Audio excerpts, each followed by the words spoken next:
You won't get rich if you hate rich people. Are you a socialist? Do you believe that the solution to all of your problems is for someone else to pay for your stuff? Do you believe that people like Gary Stevenson have great ideas on how to fix the economy? In this video, I'm going to do my best to persuade you that you're wrong. Now, that's quite a strange claim to make at the start of a video I want you to actually watch, but there we go. We're going to cover what it actually means to be wealthy, why taxing wealth doesn't work, and why you shouldn't want it to, as well as the psychology of money and how to change your own psychology in order to improve your life. I do admit that there is a very real problem with wealth inequality, and there are people who deserve to be blamed and people who could really make a difference if they wanted to. It just might not be who you think it is. I promise you though, if you make it through this video, you'll be much wiser than your other socialist comrades, and you'll be able to wow them with your depth of knowledge. Not only that, but if you apply the philosophy and strategy that I'm going to give you in this video, you'll be in a far better position to help yourself, and you won't need somebody to come and save you. I know, I'm teasing you quite a bit, but I am going to lay this out as fairly and as honestly as I can. The thing is that I actually want you to do well. I want you to be happy and to live a rich and happy life. That's why I started this channel, and that's why I coach people in my business. So please know that anything I say it with love, even if it might not sound like it at first. Firstly, I get it. I used to think the way that you do.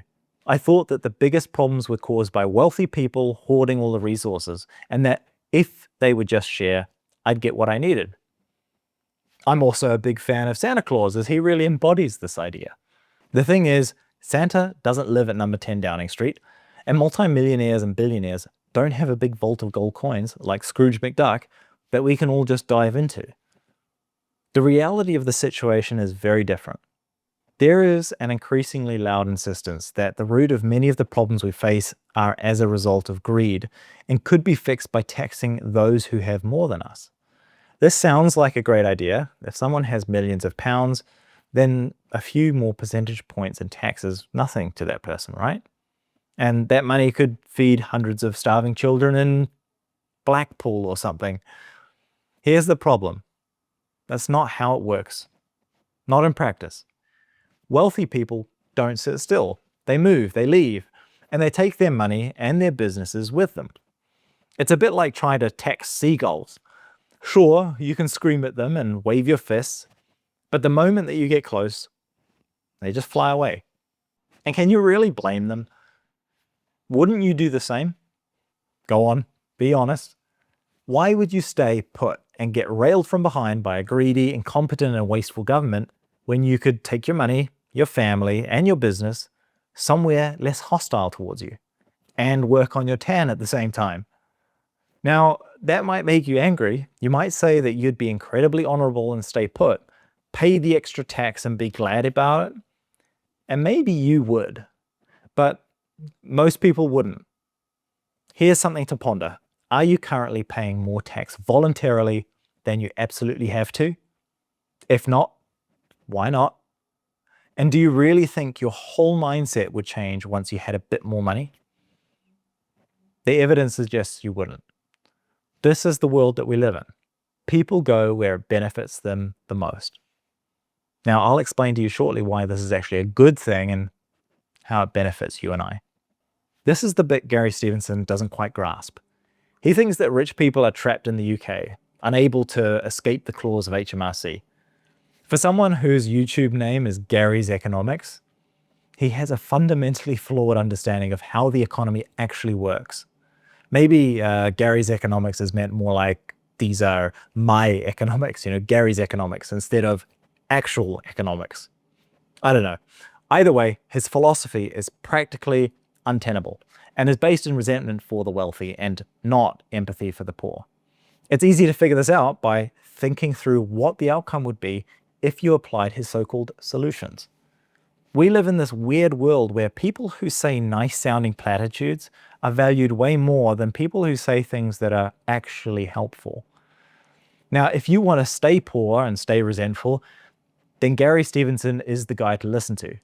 But if you want to live a happy and rich life where you take ownership and responsibility for the life you create, then people like Daniel Priestley, and maybe even this channel, are a much better source of information. Which reminds me, if you haven't already, please go and like the video and subscribe to the channel. I want to build this channel into the go-to place for honest and practical advice to improve your mindset and your life. And your subscription really helps me to do that. It might also just change your life. Okay, let's dive into more of the psychology behind those who want to tax the rich, and also who it is we're actually talking about when we mention the rich and wealthy. This is what I see when I read tax the rich comments online, and when I debate this subject with other people. But I'm interested to hear your thoughts and your interpretation in the comments below. I see many resentful, jealous, envious people who have been programmed to think that being rich is a bad thing, that it's something to be avoided because money is the root of all evil, that being rich means you're greedy and that you must have exploited others to get rich. This resentment towards others who have more than them stems from a misunderstanding of what it takes to get rich, and a misunderstanding of what it actually means to be rich. Firstly, I'm not talking about people who have inherited generational wealth, who are snobs, who've never worked a day in their lives. And I'm not talking about the leaders of countries, corrupt tyrants who've subverted their people to hoard all the wealth for themselves. These people exist, of course they do, but they're not the majority. And in this video, I'm talking about the majority of wealthy people. These people are self-made. You see, the majority of rich people aren't cartoon villains. They're entrepreneurs, business builders, inventors, problem solvers, people who provide immense value to huge numbers of people. Now, the obvious examples are people like Elon Musk, Jeff Bezos, and Mark Zuckerberg, but even these guys are the exceptions, not the rule. Most rich people are people like you and I. They're not exceptional people that are so much smarter or more gifted than the rest of us. What they are, what they have, is a desire to change their circumstances for the better, and a willingness to take the risks, persevere, and take massive action until they've achieved those things. It's a mindset before it's a skill set, which is why I'm so passionate about teaching people the right mindset so that they can escape mediocrity and build more wealth and happiness in their lives. When you tax rich people into oblivion, you don't just punish a few greedy bankers in Mayfair. You punish job creators, innovators, and people building the very businesses that give you the things you want and need. It's so funny to me to hear people complaining about how terrible rich people are from an iPhone or on Facebook as they sip on their Starbucks.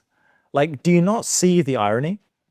The things we value so highly and use every day have made many people rich in the process, and those businesses have given millions of people an income that they can use to support their families along the way. Why is that a bad thing? You can't hate the rich while also profiting from the things that they've provided you and having helped them to become rich in the first place. That's called hypocrisy. These absolute muppets in government, as well as government mouthpieces like Gary Stevenson, want you to hate successful people because it makes you easy to manipulate while they profit from you. If you hate rich people, then the government can introduce more taxes that they claim will target the rich, but really only affect you and I. Because when the rich move away, taking all of their taxes and wealth with them, who do you think is left footing the bill? Yep, you guessed it, you and I. The other very relevant point to the current wealth tax that's being considered in the UK has to do with what it means to be wealthy. The misconception is that wealthy people have their net worth sitting in their bank account, but that's not how it works. Let's take the richest man alive, for example. Elon Musk is currently worth about $488 billion, which is an insane amount of money. But he's worth that not because he has that money sitting in the bank, but because he owns companies that are so highly valued. And they're so highly valued because of the number of people those companies serve or might serve in the future. Millions of cars sold globally with Tesla, millions of people served with Starlink. All his net worth is tied up in massive companies that employ thousands of people, serve millions more people, have huge risk, and have even bigger missions. These people are inspirational. and people to aspire to, not hate on. Of course, there's also the reality of trying to tax wealth that simply doesn't work. Do you tax Elon on his current net worth of $488 billion? What happens if the company's value goes down? Do you then give him his money back? How do you value private assets in order to work out how much tax is owed? The paperwork alone will be impossible. If someone has their wealth tied up in assets and has to pay a massive tax bill, they'll need to sell those assets to cover the bill. The sale of things like stocks and shares could then hurt every other investor, including people like you and I, who might have bought some shares of Tesla or Apple. All these considerations and more make a wealth tax an absolutely absurd thing to try and do. And yet people like Gary Stevenson and current Labour MP Richard Burgon and Green Party leader Zach Polanski keep pushing it as if it is a good idea. It's not. It only hurts everyone, except maybe these people who are making a name for themselves, pretending they're on the side of the little guy. The point I really want to make here is don't try and beat them, join them. Instead of trying to make everyone poorer, try to make yourself richer. You can do this by changing the way that you view wealth and wealthy people. You'll avoid becoming things that you despise. So if you think that rich people are bad people, then you're going to subconsciously avoid getting rich. You will keep yourself poor. Imagine for a moment that you're wealthy. What kind of country do you want to live in? How would you like to be treated? That's the country that you should be fighting for right now before you become rich. Otherwise, you'll inherit a country where you're not allowed to create financial abundance for yourself and your family. That world has been tried plenty of times. The Soviet Union is a great example, Venezuela is another, China is another. If you wouldn't like to move to those countries right now, then maybe you should consider what country you're advocating for here at home. Instead, learn what is necessary to become wealthy. Here is a pretty good place to start. Fundamentally, in a capitalist society, you will be rewarded based on the value you bring to the market. This means that if you want to get rich, you have to sell a product or service that people want and are willing to pay for, and you have to sell it to as many people as possible. When you serve thousands of other people and help to make their lives better in some way, then you'll be rewarded for that. That's how most rich people get rich, and that's how you can get rich too. Focus on serving others as much as you possibly can. So learn the rules of the game, change your mindset, become the kind of person who can create, build, and attract wealth. That's what I help people with in my coaching. It's about shifting from dependence to self-reliance, from resentment to responsibility. If you want a rich, free life, you don't get it by demanding handouts. You get it by becoming the kind of person who provides so much value to the world that people want to give you money. So yes, there's inequality. Yes, there are corrupt bankers and politicians who should be held accountable. But the solution isn't tax the rich. The solution is stop waiting for Santa Claus and start becoming the person who builds their own sleigh. Okay, I feel like this analogy has maybe gone a little bit far. But anyway, that's my rant for today. If you made it this far, you're already smarter than the average socialist on Twitter. Let me know in the comments whether you agree or whether you think I'm the Grinch trying to steal Christmas. And if you want to join my community where I teach this stuff, where you can learn to change your life, or you want to jump on a complimentary strategy call with me, the links to those are in the video description below. And of course, please don't forget to like and subscribe and share this video with someone who still believes taxing Jeff Bezos more is going to pay their electricity bill. Okay, until next time, peace.